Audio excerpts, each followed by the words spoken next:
that has learned a lot over the past couple of years. And then, of course, you have an innocent civilian population in Gaza that's caught in the middle.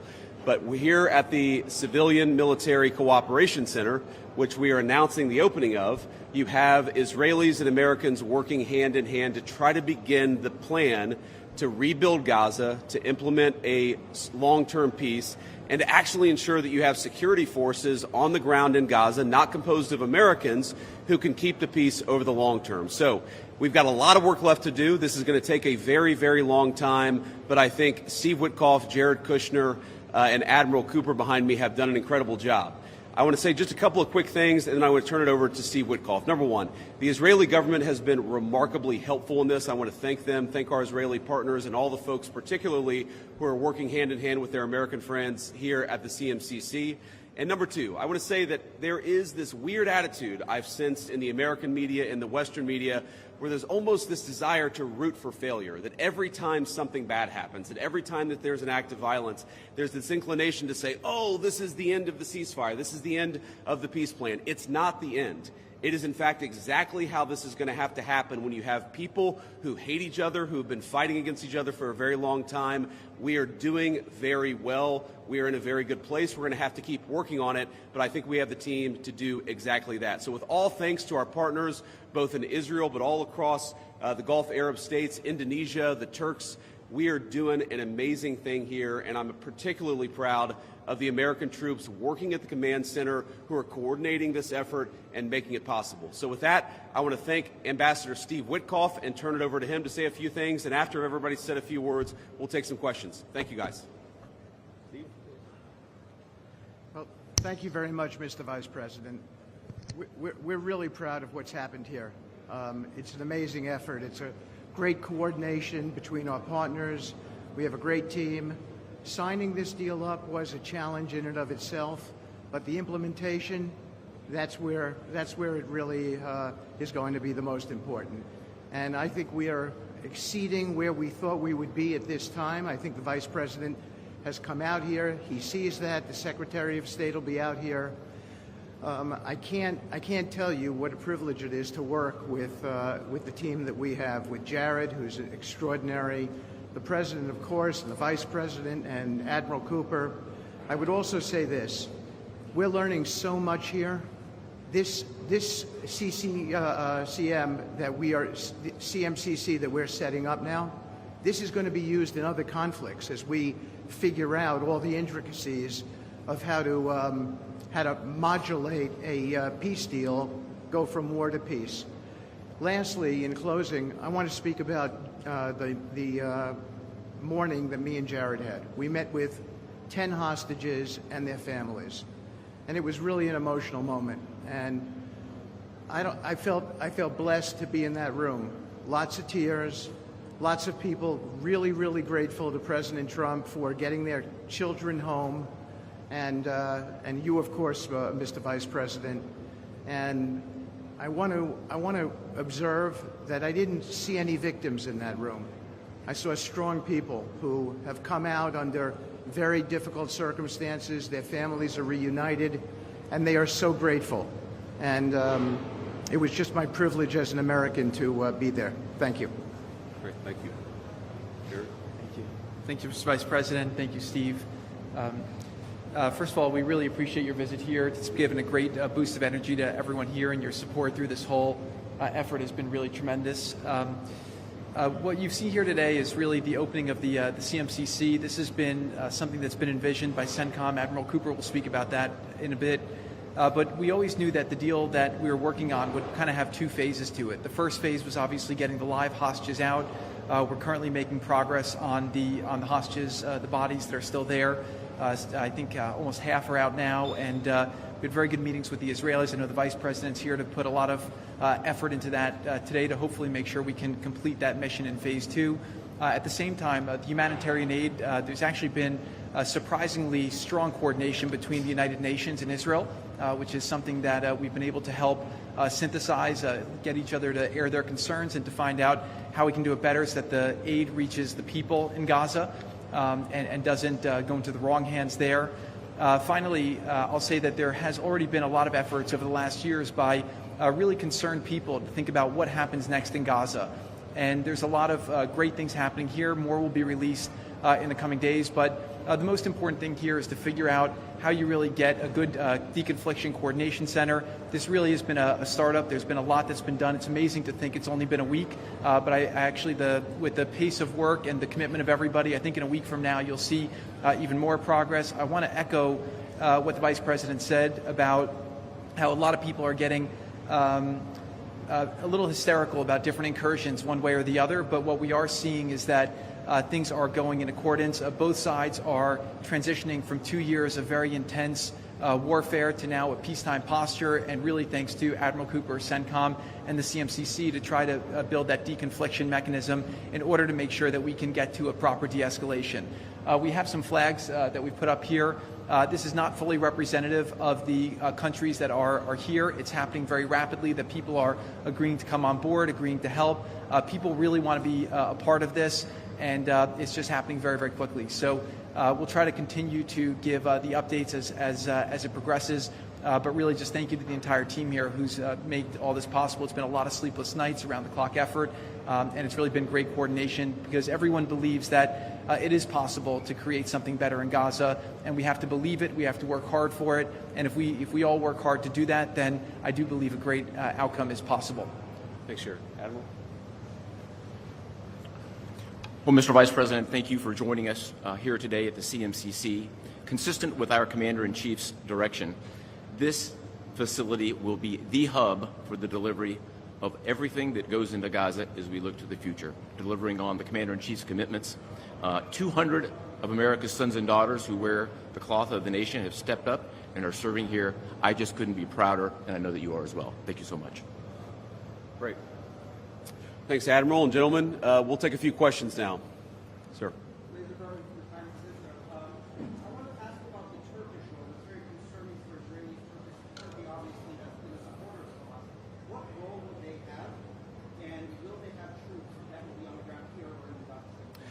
Well, I think, first of all, what troops are on the ground in Israel is going to be a question the Israelis have to agree to, and I'm sure that Prime Minister Netanyahu will have opinions about that, but we think everybody has a role to play here. Some of that's going to be financial, some of that's going to be in reconstruction, some of that's just in communication with the various parties to ensure that this deconfliction process actually works and is implemented. We're not going to force anything on our Israeli friends when it comes to foreign troops on their soil, but we do think that there's a constructive role for the Turks to play, and frankly, they've already played a very constructive role. We're very grateful for that. And you asked, they've supported Hamas in the past. No one who is a party to this conflict can look in the past and not point at something that they don't like or that they disagree with. Everybody who's been involved in this conflict can point at one other person. One of these flags can point at another flag and say, we hate that person for various reasons. The way that we're going to get to peace is to focus on the future, which is what the President of the United States has asked us to do. And we think everybody here is very willing to do that and is very eager to engage in that effort. Ma'am.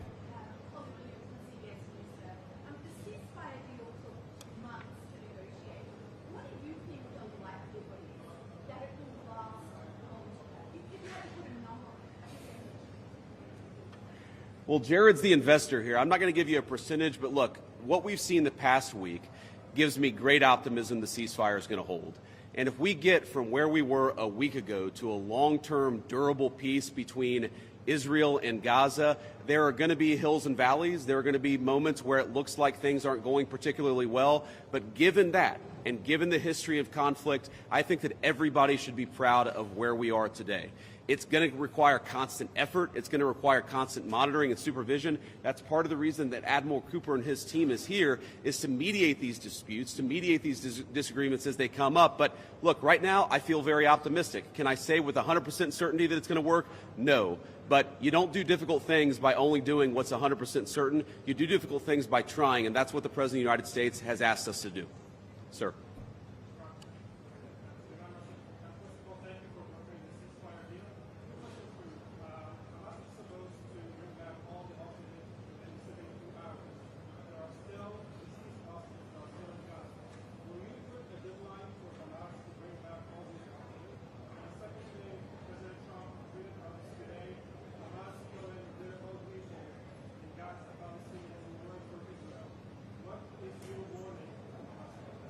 Yeah, so Steve, I'm going to ask you to follow up here, but let me say just a couple of words about the deceased hostages. I mean, one of the stations that I met with, one of the groups that's working on this that I met with earlier, they actually have a photo of the 15 deceased hostages who are still in Gaza.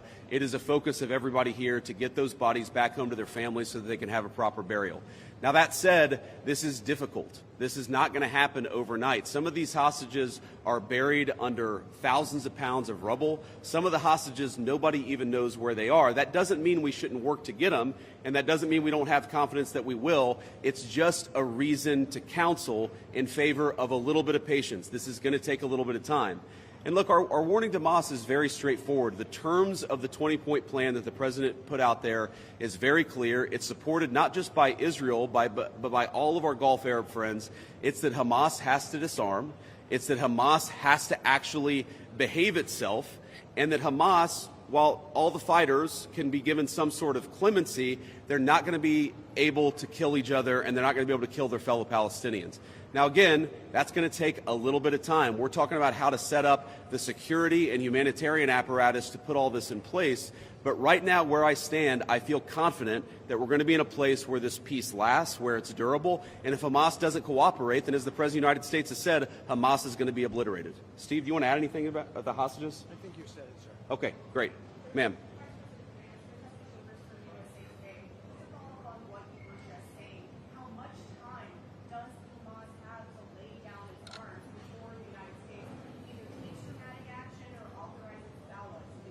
Well, look, the president actually put out a truth this morning that I thought was very instructive. We know that Hamas has to comply with the deal, and if Hamas doesn't comply with the deal, very bad things are going to happen. But I'm not going to do what the President of the United States has thus far refused to do, which is put an explicit deadline on it, because a lot of this stuff is difficult. A lot of this stuff is unpredictable. You basically have two regions in Gaza, one of which is relatively safe, I wouldn't say very safe, and one of which is incredibly dangerous. And part of ensuring that we get to a durable peace is to broaden the scope of the area that's safe. And the International Security Force is a big part of that. We don't yet have the International Security Force set up. That's something we're working towards. We have a number of volunteers who want to participate in that International Security Force. So my point is, I don't think it's actually advisable for us to say this has to be done in a week, because a lot of this work is very hard. It's never been done before, and in order for us to give it a chance to succeed, we've got to be a little bit flexible. I think what you're seeing from our Gulf Arab friends, certainly from our Israeli friends, is a certain amount of impatience with Hamas, but we're going to keep on working at this process, and we're going to keep on trying to bring the deceased hostages home, but also make sure that all Gazans are able to live in a prosperous and safe place. Yes.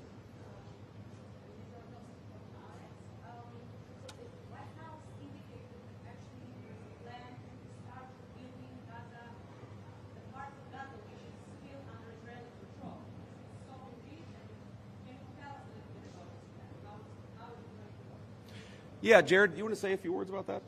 Great.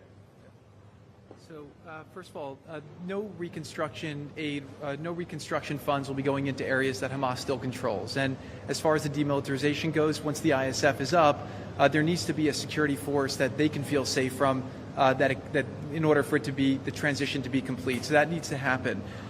There are considerations being happening now in the area that the IDF controls, as long as that can be secured, to start the construction as a new Gaza, in order to give the Palestinians living in Gaza a place to go, a place to get jobs, a place to live. So that's one of the many things being considered. Right now, again, there's been several work streams that have occurred over the last years. Those are all being synthesized and updated here at the center, and then they'll go before President Trump and the Board of Peace to get recommendations on what to build, how to phase it, but that's definitely something now that's being very strongly considered. Great. Sir? Oh, sorry. Why don't we do the guy in the back, and then we'll do you in the blue jacket. Thank you. Go ahead. Could you speak up for me?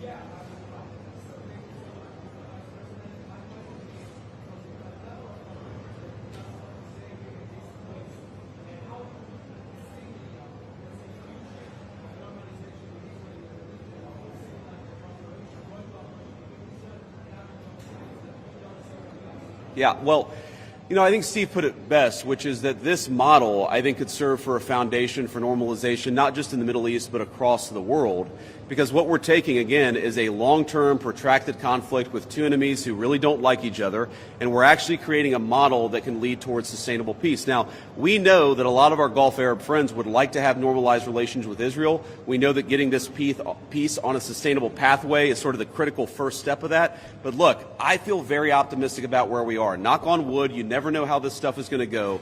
But given what I've seen, given the incredible talent and effort that's going in to the reconstruction of Gaza, to the long-term security of the Gazans in that territory, I feel very good about where we are. And again, if we get this right, I really do think it's going to be a domino that leads to a lot of further peace all across the region. Sir.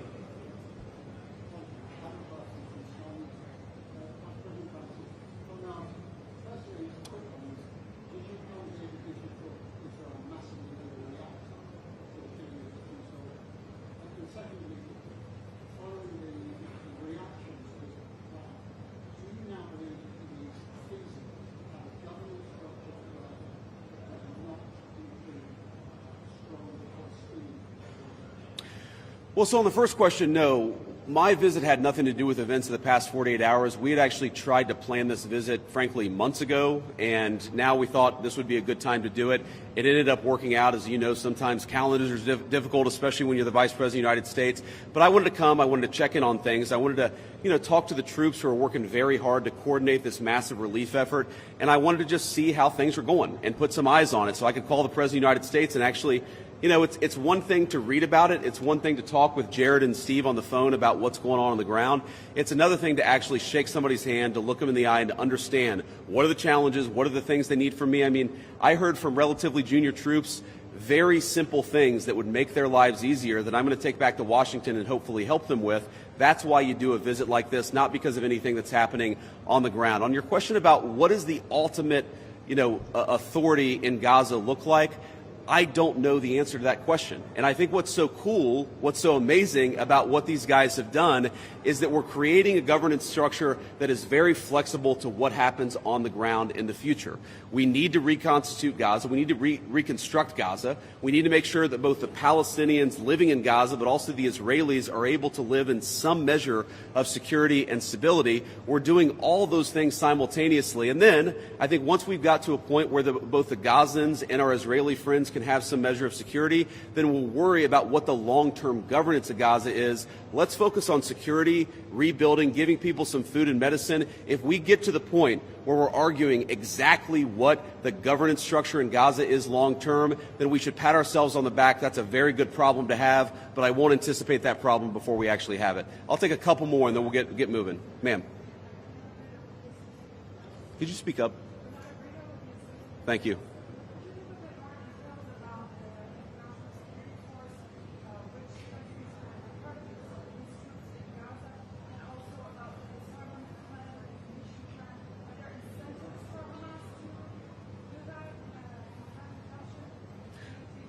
Well, the incentives are that unless Hamas disarms in accordance with the agreement, very bad things are going to happen, right? And also the incentive is that if they disarm, there is a better future for everybody on the other side of it. But in terms of the international security force, Steve and Jared, Admiral Cooper, are working on that very issue right now. Remember, this peace deal was struck under the president's leadership literally a week ago. The hostages were returned, 6 days ago, 5 days ago? So we're in the phase now where we're actually starting to conceptualize what that international security force would look like. I think it's important for Americans to know a couple of things. Number one, there are not going to be American boots on the ground in Gaza. The President of the United States has made that very clear. All of our military leadership has made that very clear. What we can do is provide some useful coordination. How do you take, the Gulf Arab states, plus Israel, plus plus the Turks, plus the Indonesians, how do you actually get those folks to work together in a way that actually produces long-term peace? The only real mediators are the United States of America. And so that's the role that we're going to play. I think the American people should be proud of it, but they should know that there are going to be no American boots on the ground in Gaza. Sir, in the back.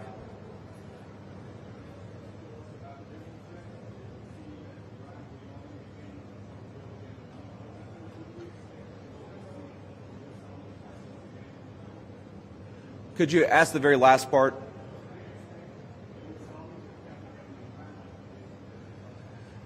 Well, I'm not going to make any announcements here today. The President of the United States has been very clear about our policy with regards to Iran. It's that he actually wants Iran to be prosperous. He wants to have good relations with the Iranians, but they cannot have a nuclear weapon. And so we're going to keep on using and exhausting every diplomatic means possible to try to ensure that Iran does not have a nuclear weapon. That's our focus, and that will remain our focus for the indefinite future. Let me just leave us with one final thought here. So I've been to Israel once in my entire life. I came for about 36 hours, and as a Christian, I think the world's Christians will know that this country, that this region of the world means a great deal to me. And at some point today, I hope to go, or at some point in the next couple of days, I should say, I hope to go to the Church of the Holy Sepulchre, which Christians believe is the site that Jesus Christ was crucified in. And I know that Christians have many titles for Jesus Christ, and one of them is the Prince of Peace.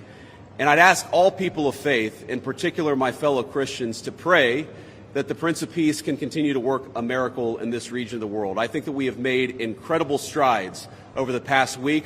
We're going to have to make a lot more, but I think with your prayers, with God's providence, and with a very good team behind me, I think we're going to get it done. Thank you all. Take care.